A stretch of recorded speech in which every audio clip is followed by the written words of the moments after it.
ओम नमः शिवाय। एकादशोपनिषद प्रसाद की इस पावन श्रृंखला में आप सभी का हार्दिक स्वागत है। आज हम केनोपनिषद के उस गूढ़ और सूक्ष्म चिंतन पर मनन करेंगे जो हमें ब्रह्मा के रहस्यमय और अज्ञेय स्वरूप से परिचित कराता है। मनुष्य अपनी इंद्रियों और बुद्धि के माध्यम से संसार को समझने का प्रयास करता है, परंतु केनोपनिषद हमें यह सिखाता है कि परम सत्य केवल बौद्धिक समझ का विषय नहीं है। ब्रह्मा वह सत्ता है जो हमारे प्रत्येक अनुभव का आधार है, फिर भी वह इंद्रियों की सीमा से परे है। उसे न आंखें देख सकती हैं, न वाणी व्यक्त कर सकती है और न ही मन उसे पूर्णतः ग्रहण कर सकता है। आज की इस प्रस्तुति में हम समझने का प्रयास करेंगे कि वास्तविक आध्यात्मिक साधना बाहरी कर्मकांडों में नहीं, बल्कि भीतर की शुद्धि, अहंकार के त्याग और गहन आत्मचिंतन में निहित है। जब साधक अपने भीतर की यात्रा प्रारंभ करता है, तब उसे उस परम सत्य की झलक मिलती है जो उसके अपने अस्तित्व का मूल है। आइए इस आध्यात्मिक यात्रा में प्रवेश करें और उस मार्ग को समझें जो ध्यान, आत्म साक्षात्कार और अंतर्मुखी साधना के माध्यम से मनुष्य को ब्रह्मा के साथ एकत्व की अनुभूति कराता है।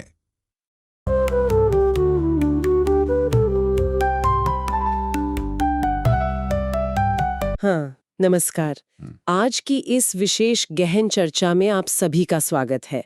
आज हम एक ऐसे विषय में प्रवेश करने जा रहे हैं जो मानव अस्तित्व के सबसे पुराने और सबसे जटिल सवालों में से एक है। और मुझे लगता है कि हम इंसान हमेशा किसी न किसी सत्य की तलाश में ही रहते हैं। बिल्कुल, हम हमेशा कुछ न कुछ खोज रहे होते हैं। लेकिन आज का हमारा जो स्रोत है, वो जिस सत्य की बात कर रहा है ना, वो हमारी रोजमर्रा की समझ से बहुत अलग है। एकदम अलग है। हाँ, तो आज हम कनोपनिषद प्रसाद नामक पुस्तक के खंड 5 और अध्याय 15 पर गहराई से विचार कर रहे हैं, और इसका शीर्षक है सत्य की ओर अग्रसर। बहुत ही सटीक शीर्षक है इस अध्याय का। सच में इस पूरी चर्चा का हमारा जो मुख्य मिशन है, वो 3 अहम सवालों के इर्द गिर्द घूमता है। पहला तो ये कि ये ब्रह्म आखिर है क्या। दूसरा, इसे जानना या समझना इतना असंभव क्यों माना गया है। और तीसरा, हमारे प्राचीन उपनिषदों के अनुसार सच्ची उपासना या वास्तविक भक्ति का असल अर्थ क्या है, जो आज के इन कर्मकांडों से बिल्कुल अलग है। देखिए, इस चर्चा की प्रासंगिकता आज के समय में और भी ज्यादा बढ़ जाती है, क्योंकि ये विषय केवल किसी प्राचीन दर्शन या किसी अकादमिक बहस तक सीमित नहीं है। हाँ, ये सिर्फ किताबी बातें नहीं है। बिल्कुल नहीं। हम एक ऐसे युग में जी रहे हैं जहां सूचनाओं का भारी विस्फोट हो रहा है।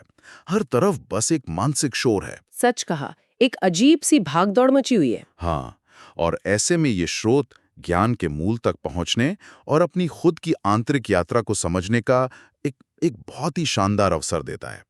ये बिना किसी अतिरिक्त सूचना के बोझ के हमें अपनी चेतना की प्रकृति को टटोलने का निमंत्रण है। ये सवाल उठाता है कि क्या हम उस दिशा में देख भी रहे हैं जहां असली उत्तर मौजूद हैं? बहुत ही गहरा सवाल है ये। तो चलिए इसकी परतें खोलते हैं। अध्याय 15 को पढ़ते हुए जो सबसे पहली चीज ध्यान खींचती है, वो है एक बहुत ही गहरा विरोधाभास। वो पैराडॉक्स। हाँ, वो पैराडॉक्स जो सामान्य तर्क को पूरी तरह से उलझा देता है। पुस्तक एक ऐसे सत्य या ऐसी परम शक्ति का वर्णन करती है जो हर जगह व्याप्त है, जिससे इस पूरे ब्रह्मांड की हर एक गतिविधि संचालित हो रही है। लेकिन फिर भी उसे मापा नहीं जा सकता। उसे मापा नहीं जा सकता और उसे देखा भी नहीं जा सकता। अब सवाल ये है कि जो शक्ति सब कुछ चला रही है, वो हमारी पकड़ से इतनी दूर कैसे हो सकती है? इस विरोधाभास को समझने के लिए ना, हमें पुस्तक में दिए गए अज्ञेयता के सिद्धांत पर गौर करना होगा।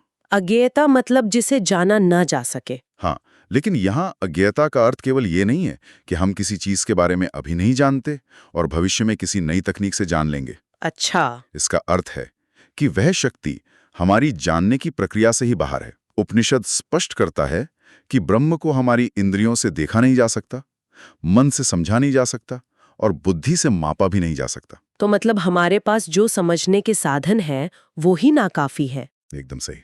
और यहाँ सबसे दिलचस्प बात यह है कि अगर हम इसे मानव जीव विज्ञान और मस्तिष्क विज्ञान के नजरिए से देखें, तो हमारा मस्तिष्क मुख्य रूप से हमारे जीवित रहने यानी सर्वाइवल के लिए विकसित हुआ है। हाँ, इवोल्यूशन के हिसाब से। बिल्कुल।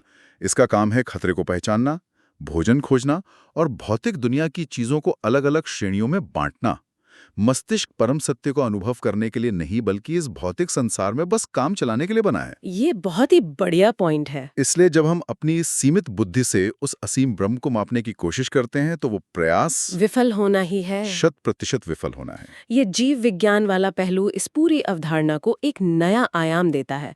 मैं सोच रही थी कि मतलब हमारे पास जो उपकरण हैं, हमारी आंखें, हमारे कान, हमारा दिमाग, वे बने ही इस तरह हैं कि वे केवल भौतिक चीजों को प्रोसेस कर सके। सही कह रही हैं। और स्रोत में एक बहुत ही दिलचस्प पंक्ति है कि यह शक्ति केवल ज्ञात के परे नहीं है, बल्कि अज्ञात के भी परे है। हाँ, ये पंक्ति बहुत गहरी है। आमतौर पर हम दुनिया को दो ही हिस्सों में बांटते हैं ना, एक वो जो हम जानते हैं और दूसरा वो जो हम अभी नहीं जानते पर शायद कभी जान लेंगे। लेकिन ये दोनों ही श्रेणियों को नकार देता है। और यही वो बिंदु है जहां कई शुरुआती दार्शनिक और विचारक आकर उलझ जाते हैं। बिल्कुल उलझेंगे। अगर कोई चीज अज्ञात के भी परे है, तो हम उस पर चर्चा ही कैसे कर सकते हैं? इसे ऐसे समझा जा सकता है कि ब्रह्म वो विषय या ऑब्जेक्ट नहीं है जिसे जाना जाए, बल्कि वह सब्जेक्ट है, वो चेतना है जिसके माध्यम से जानने की प्रक्रिया घटित होती है। वो हर अनुभव का मूल आधार है। यानी जो अनुभव कर रहा है। हाँ, जब हम कुछ भी अनुभव करते हैं, चाहे वो खुशी हो, दुख हो या कोई विचार ही क्यों ना हो, उस अनुभव के पीछे जो विशुद्ध चेतना खड़ी है वही ब्रह्म है। इस बात को थोड़ा और स्पष्ट करने के लिए मैं एक रूपक सामने रखना चाहूंगी जो स्रोत से ही प्रेरित है। कल्पना कीजिए हमारी आंखों की। आंखों का उदाहरण। हाँ, हम अपनी आंखों से इस दुनिया की हर एक चीज देखते हैं। हम आसमान का रंग देखते हैं, पेड़ों के आकार देखते हैं, रोशनी और अंधेरे का फर्क महसूस करते हैं। बिल्कुल। लेकिन क्या वो आंखें खुद को सीधे तौर पर देख सकती हैं? नहीं देख सकती। बिना किसी दर्पण के आंखें देखने का साधन होते हुए भी स्वयं को नहीं देख पाती। इसी तरह ये असीम शक्ति हमारी इंद्रियों की पकड़ में नहीं आती, फिर भी वो हर अनुभव, हर अनुभूति का केंद्र है। एकदम सही। सृष्टि के निर्माण से लेकर उसके पालन और संहार तक हर कार्य के पीछे यही चेतना काम कर रही है। आंख का यह रूपक इस अज्ञता के रहस्य को बहुत सटीकता से खोलता है। चूंकि आंख खुद को नहीं देख सकती, इसका मतलब ये तो नहीं है ना कि आंख का अस्तित्व ही नहीं है। बिल्कुल नहीं। उसी तरह इंद्रियां ब्रह्म को महसूस नहीं कर सकती, क्योंकि वे उसी से ऊर्जा प्राप्त कर रही हैं। और इसीलिए इसे जानना हर ज्ञान पिपासु के लिए सबसे बड़ी चुनौती बन जाता है। हमारी आदत हर चीज को बुद्धि के खांचे में फिट करने की होती है, लेकिन यहाँ बुद्धि को ही पीछे छोड़ना पड़ता है। तो ये हमें एक बहुत ही स्वाभाविक लेकिन जटिल सवाल की ओर ले जाता है। बताइए। अगर हम इस शक्ति को अपनी बुद्धि से माप नहीं सकते, अगर इसे देखा नहीं जा सकता, तो सवाल ये उठता है कि वास्तव में ये है क्या? हाँ, ये सवाल उठना लाजमी है। इसका वास्तविक स्वरूप क्या है? क्योंकि अगर हम इसे सिद्ध नहीं कर सकते हैं, तो क्या ये केवल एक कोरी कल्पना है? ये सवाल हमें आधुनिक विज्ञान और प्राचीन दर्शन के बीच के अंतर को समझने पर मजबूर करता है। पुस्तक गहराई से ये स्पष्ट करती है कि ब्रह्म कोई स्थूल या भौतिक वस्तु नहीं है, कोई फिजिकल चीज नहीं है। बिल्कुल नहीं। ये ब्रह्मांड में तैरता हुआ कोई ऊर्जा का गोला नहीं है, जिसे कभी भविष्य में किसी बहुत उन्नत दूरबीन से देखा जा सकेगा। ये एक परम आध्यात्मिक शक्ति है, एक परम चेतना है। आज की दुनिया में हम हर चीज के लिए प्रत्यक्ष प्रमाण मांगते हैं। हमें एम्पिरिकल एविडेंस की आदत है। हाँ, विज्ञान ने हमें यही सिखाया है। सही बात है।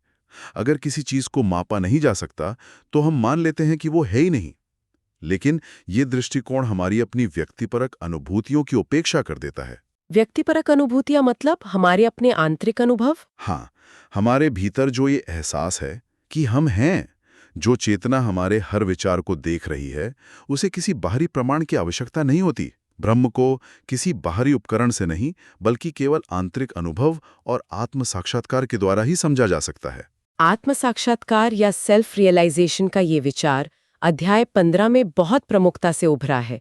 इसे ही सत्य की ओर हमारी यात्रा का अंतिम लक्ष्य बताया गया है। बिल्कुल। और इसी के साथ एक और भारी शब्द जुड़ता है, मोक्ष। मोक्ष। हाँ। अक्सर लोग मोक्ष को मृत्यु के बाद मिलने वाले किसी स्थान या किसी रहस्यमयी लोक के रूप में देखते हैं, जैसे कोई स्वर्ग हो। हाँ, एक बहुत ही आम धारणा है ये। लेकिन यहाँ जो व्याख्या दी गई है वो जन्म और मृत्यु के बंधनों से मुक्ति की बात करती है। इसे आज के संदर्भ में समझना बहुत जरूरी है। मोक्ष की यह धारणा अक्सर बहुत भ्रामक हो जाती है। अगर हम इसे जीवन की वास्तविकता से जोड़ें तो जन्म और मृत्यु का चक्र केवल शारीरिक मृत्यु और पुनर्जन्म तक सीमित नहीं है। तो फिर ये क्या है? ये हमारी इच्छाओं, हमारे दुखों और हमारी मानसिक पीड़ाओं का दैनिक चक्र है। अच्छा, रोजमर्रा का चक्र। हाँ, हर दिन हमारे भीतर कोई नई इच्छा जन्म लेती है, हम उसे पूरा करने के लिए भागते हैं, फिर वो इच्छा मर जाती है या निराशा में बदल जाती है, और फिर एक नई इच्छा पैदा हो जाती है। बिल्कुल, ये भी तो जन्म और मृत्यु का ही एक निरंतर चलने वाला चक्र है ना। जब साधक अपने भीतर उस परम आध्यात्मिक शक्ति को अनुभव कर लेता है, जब वो समझ जाता है कि वह और वो अनंत चेतना अलग अलग नहीं है, तो ये इच्छाओं और पीड़ाओं का चक्र टूट जाता है। इसी स्वतंत्रता, इसी ठहराव को मोक्ष कहा गया है। क्या बात! ये कोई भौगोलिक स्थान नहीं है जहां हमें जाना है, ये स्वयं के मूल स्वरूप में स्थित हो जाना है। इस ठहराव और स्वतंत्रता की बात ने मुझे पुस्तक के अगले हिस्से की ओर मोड़ दिया, जहां ये पूरी चर्चा एक बहुत ही व्यावहारिक और चौंकाने वाला मोड़ लेती है। वो उपासना वाला हिस्सा? हाँ, बिल्कुल। जब हम उस असीम अज्ञेय शक्ति की बात करते हैं तो स्वाभाविक रूप से सवाल उठता है कि हम उसकी उपासना या प्रार्थना कैसे करें। और यहीं पर ये उपनिषद उपासना की हमारी पूरी धारणा को जड़ से हिला देता है। हम तो यही मानते आए हैं कि उपासना का मतलब है कुछ विशेष मंत्र पढ़ना, कोई चढ़ावा चढ़ाना या कोई कर्मकांड करना। सही कह रही हैं। उपासना का जो पारंपरिक ढांचा है वो अक्सर बहुत ही लेन देन वाला होता है, ट्रांजैक्शनल होता है। हाँ, हम कुछ चढ़ाते हैं और बदले में कुछ मांगते हैं। लेकिन पुस्तक इस बात पर बहुत जोर देती है कि सच्ची उपासना बाहरी कर्मकांडों, यज्ञों या पूजा पाठ तक सीमित नहीं हो सकती, क्योंकि ब्रह्म को इन चीजों की जरूरत ही नहीं है। एकदम सही। जिस असीम चेतना को किसी भौतिक वस्तु की आवश्यकता ही नहीं है, उसे हम भौतिक चीजें कैसे अर्पित कर सकते हैं?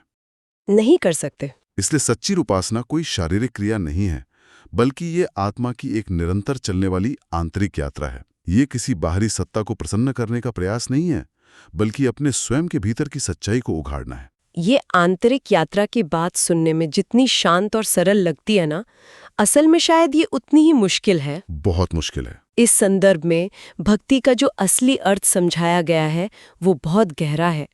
भक्ति का अर्थ यहाँ केवल हाथ जोड़ना नहीं, बल्कि ब्रह्म के प्रति पूर्ण समर्पण बताया गया है। पूर्ण समर्पण। हाँ, ये स्वीकार करना कि हमारी सारी शक्तियां, हमारा अस्तित्व उसी पर निर्भर है। और इसके लिए जो सबसे बड़ी शर्त रखी गई है वो है त्याग। त्याग। साधक को अपने अहंकार, अपने लालच और सांसारिक इच्छाओं का त्याग करना पड़ता है। और ये त्याग ही इस पूरी यात्रा का सबसे कठिन हिस्सा है। जब हम त्याग की बात करते हैं तो लोग अक्सर घर परिवार छोड़कर जंगलों में जाने की कल्पना करने लगते हैं, संन्यास लेने की बात सोचते हैं।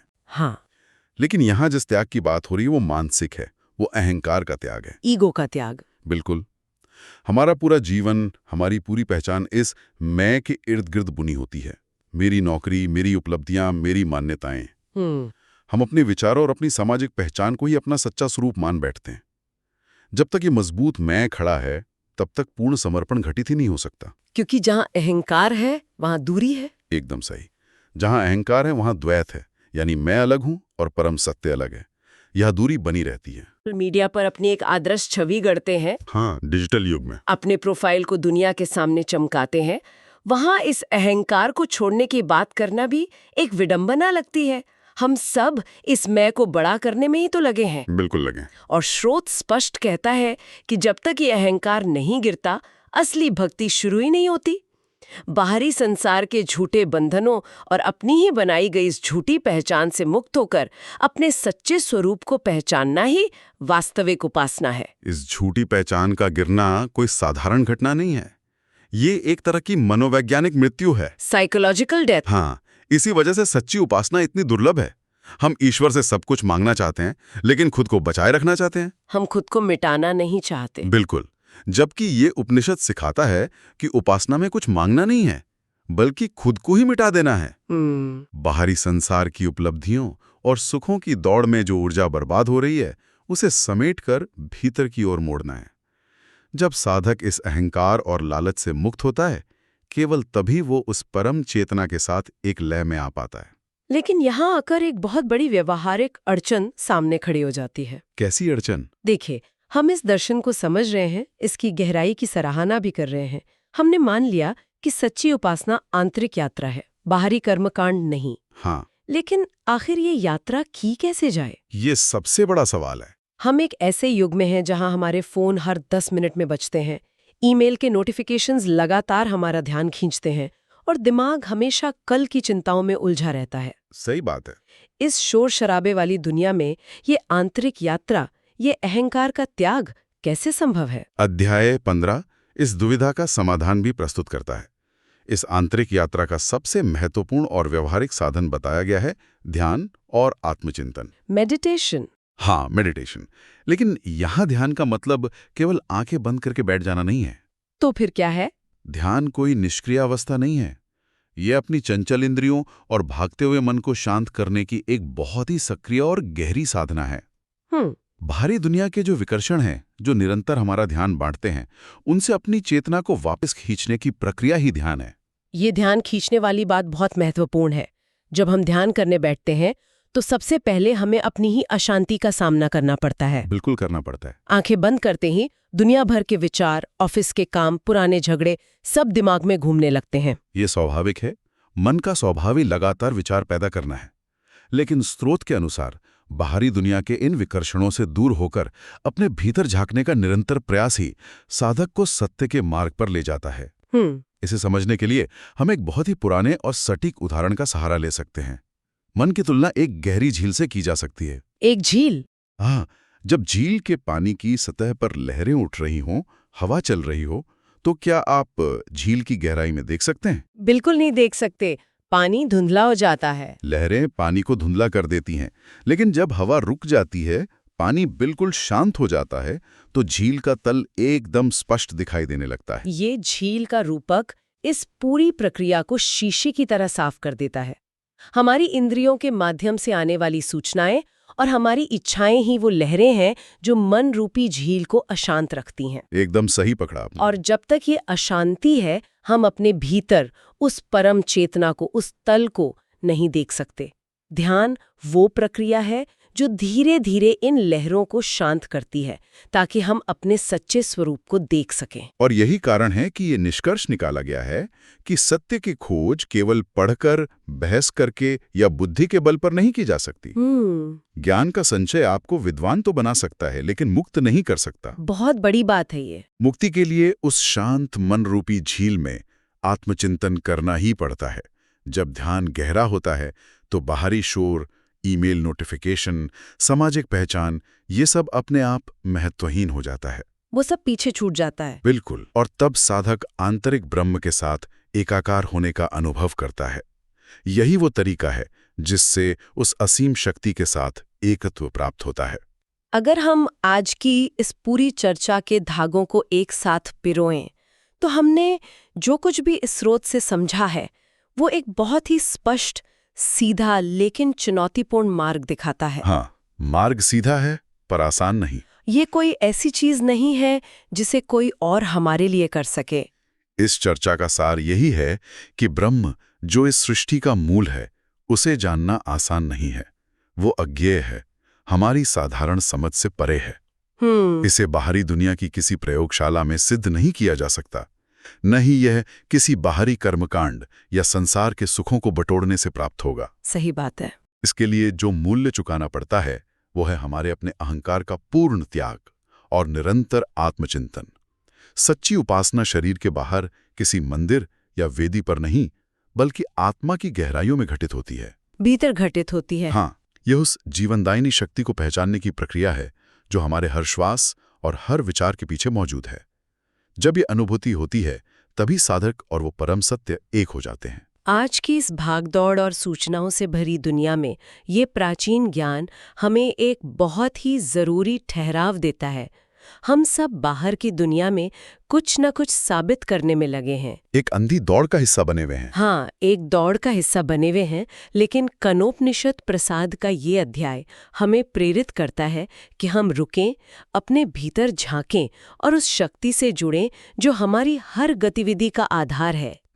ये दर्शन हमें बाहरी दुनिया के शोरगुल और तनाव से निकालकर एक गहरी आंतरिक शांति की ओर ले जाने का रास्ता दिखाता है। ये वास्तव में एक आमूलचूल बदलाव है, बाहर से भीतर की ओर मुड़ने का निमंत्रण है। बिल्कुल। और इसी मोड़ पर हम आज की इस गहन चर्चा को एक ऐसे विचारोत्तेजक सवाल के साथ समाप्त करना चाहेंगे जो शायद हम सबको अपने एकांत में सोचने पर मजबूर कर दे।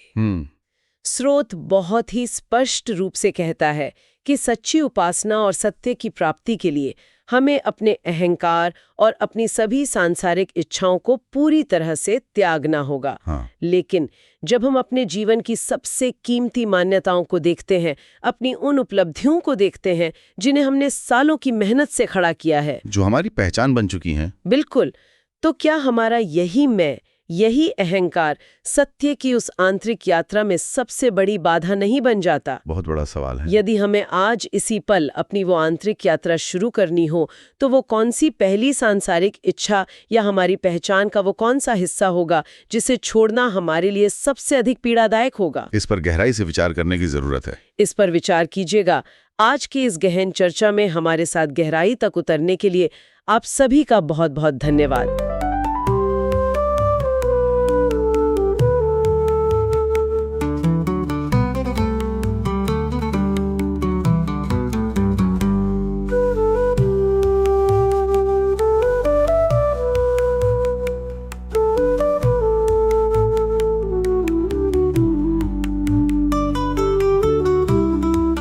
आज के इस मनन से हमें यह गहरा बोध प्राप्त होता है कि ब्रह्मा को बाहरी जगत में खोजने से अधिक आवश्यक है उसे अपने भीतर अनुभव करना।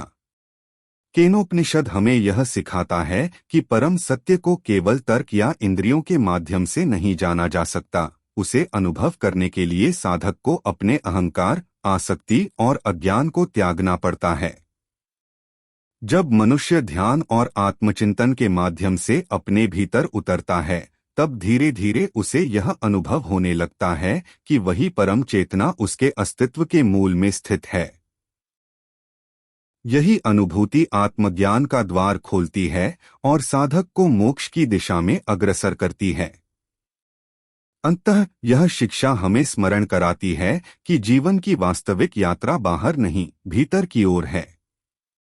जब हम अपने भीतर स्थित उस परम सत्य को पहचान लेते हैं, तब ब्रह्मा और आत्मा का भेद मिट जाता है और साधक एकत्व की अनुभूति करता है।